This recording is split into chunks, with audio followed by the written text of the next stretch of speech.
E o assunto de hoje é empadronamento. Se você tem dúvida sobre o que é o empadronamento, para que ele serve e como fazer, esse vídeo foi feito especialmente para você. Então não saia daí.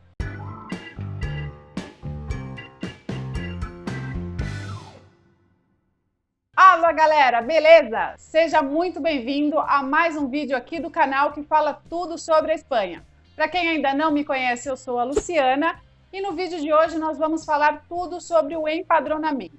Eu acredito que para muitos esse nome já soe familiar, mas ainda nós recebemos muitas perguntas, muitas dúvidas, porque as pessoas não sabem exatamente o que é o empadronamento, como fazer e para que ele realmente serve. Então, no vídeo de hoje, nós vamos explicar o que é o empadronamento. O empadronamento aqui na Espanha, em linhas gerais, ele nada mais é do que um comprovante de residência. Ele tem essa finalidade de comprovar que você reside aqui na Espanha. E esse, felizmente, é um documento que qualquer pessoa pode possuir, qualquer pessoa pode dar entrada no seu. Ele não está atrelado ao fato de você estar vivendo ou não na Espanha de maneira legal. Então, qualquer pessoa que decida morar na Espanha deve fazer o seu empadronamento. E por que eu digo que toda pessoa deve fazer o seu empadronamento?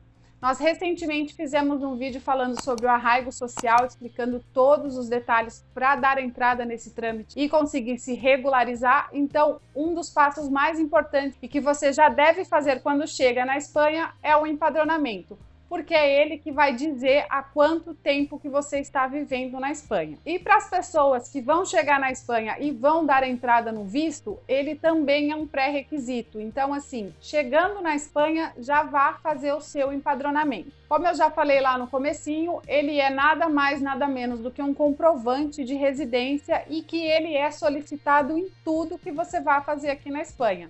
Se você for abrir uma conta no banco, eles vão te pedir um empadronamento. Se você for fazer o canje da sua habilitação, a troca da habilitação, eles vão pedir o seu empadronamento. Por mais que você não vá fazer na cidade onde você mora e você também não precisa apresentar o empadronamento fisicamente no dia de fazer a troca da sua habilitação, como são órgãos públicos, eles têm essa comunicação entre eles e eles consultam a base de dados. Então muita gente pensa assim, não precisa apresentar o empadronamento, e realmente não precisa, mas tem uma opçãozinha lá no formulário que a gente preenche, que você dá o consentimento para que eles consultem a prefeitura da sua cidade e tenham acesso ao seu endereço. E é importante porque quando você faz o canje, 30 dias depois eles mandam a nova habilitação na sua casa. Então, se esse seu endereço não está atualizado, isso vai para o endereço errado, isso vai para outro lugar. E para fazer o empadronamento, você vai precisar de uma documentação muito simples, como eu já falei, isso independe da sua situação aqui na Espanha, você pode estar legal ou ilegal, você pode apresentar o seu passaporte e o contrato do local onde você vive.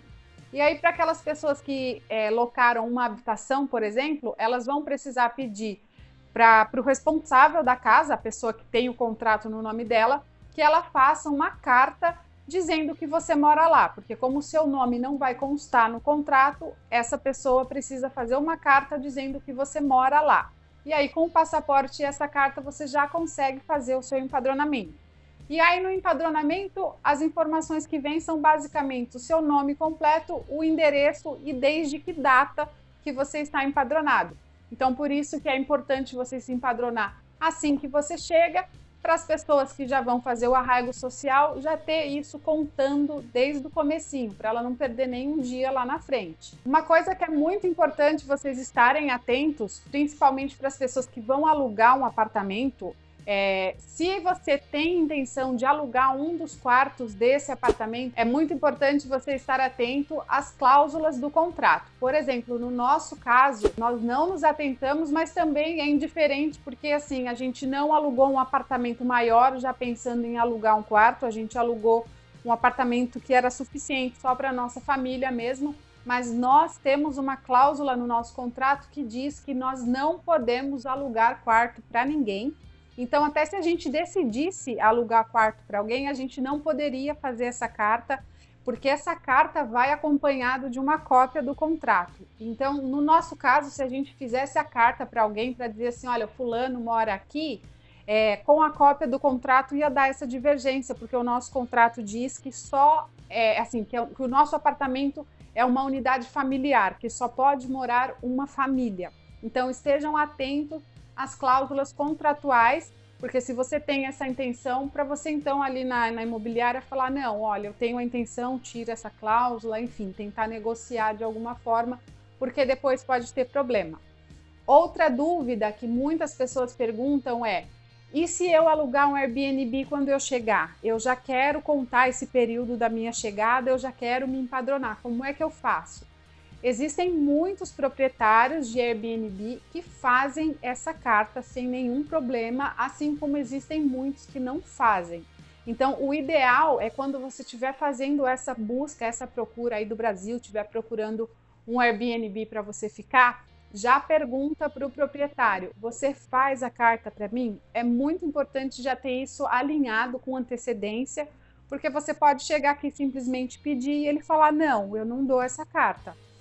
Eu não sei se existe algum problema de fazer essas cartas, como essa questão do empadronamento, você dá alta, vamos dizer assim, você comunica que você mora num lugar e depois quando você muda, você dá de baixa, então eu acho que não tem nenhum problema, porque é isso que os proprietários dos Airbnbs fazem. Eles falam, olha, você pode ficar empadronado com o meu endereço X meses e depois eu vou dar de baixa. Então você tem um prazo aí para você procurar um outro lugar para conseguir se empadronar, mas você só vai fazer a transferência, você dá de baixa num lugar e dá de alta no novo endereço, o prazo continua contando como desde a primeira vez que você se empadronou, isso vai ficando continuamente. E se você está gostando desse vídeo e ainda não está inscrito no nosso canal, corre lá e se inscreva, ativa o sininho das notificações, aqui nós postamos 2 vídeos por semana, sempre com algum conteúdo importante relacionado à Espanha, seja curiosidade, dia a dia,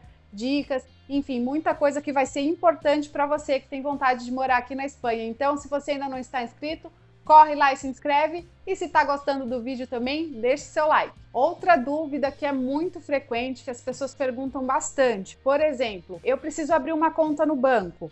Eu posso ir lá só com o empadronamento? Não, não pode. O empadronamento, como eu já falei lá no começo, ele é nada mais do que um comprovante de residência. Então, assim, só o passaporte e um comprovante de residência, você não abre uma conta. Ele sim é um pré-requisito para você abrir a conta no banco, mas você precisa do NIE, você precisa de uma autorização de residência. E aí me perguntaram o seguinte esses dias, tá, mas eu vou tirar o NIE, que é o número de identificação do estrangeiro, e não necessariamente quer dizer que isto é um visto, que isso é uma autorização de residência. O NIE, ele é um número que qualquer pessoa pode obter, inclusive quem está irregular, somente com o passaporte ela pode ter um NIE, ela pode ter um número. Isso não quer dizer que ela possa trabalhar.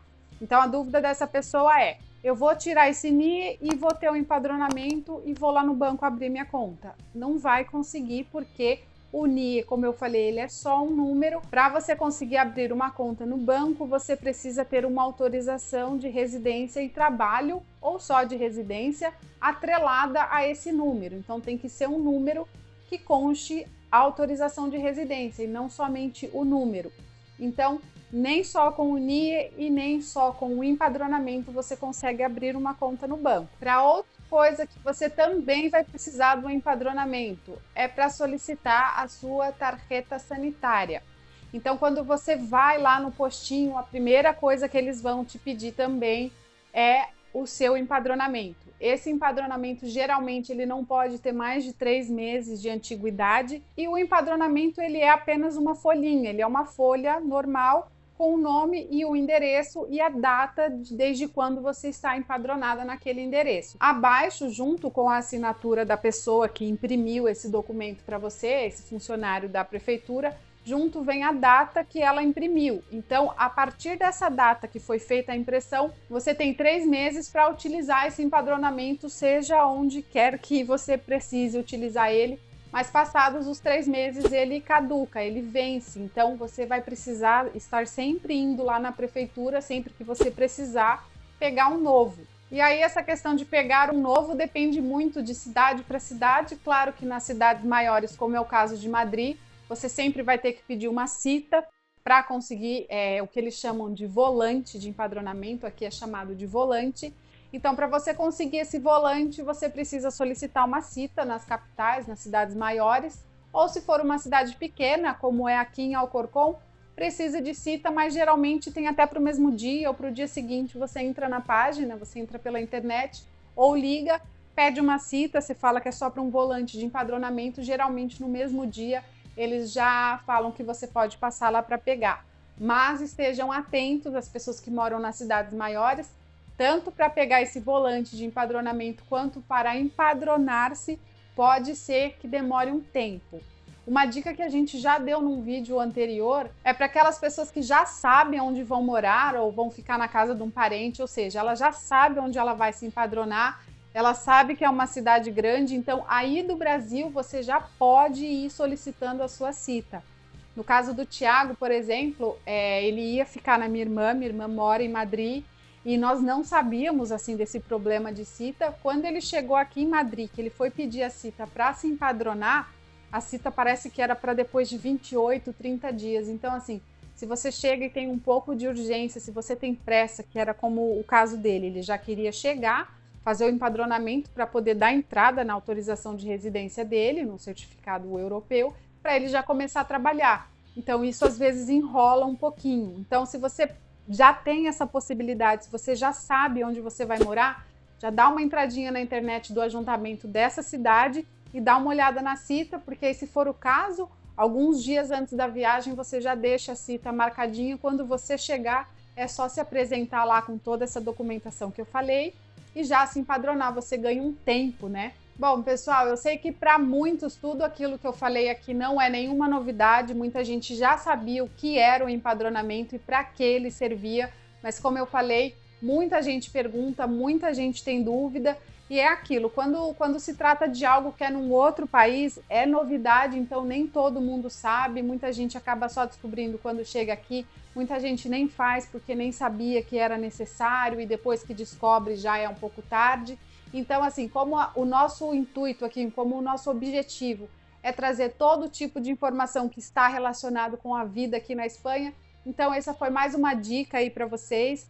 Espero que vocês tenham gostado, espero que eu tenha conseguido ser clara, né? Mas é isso, o empadronamento é um comprovante de residência de que você mora aqui na Espanha e ele vai ser basicamente solicitado para tudo aquilo que for importante aqui na Espanha, tudo aquilo que está envolvido com documento, com banco, com aquela questão do dia a dia, com médico, com tudo isso que é importante, eles vão solicitar o empadronamento. Então, é muito importante que você tenha conhecimento desse procedimento, já saiba o que é necessário e faça o seu assim que você chegar. Muito obrigada por nos assistir até aqui e nos vemos no próximo vídeo.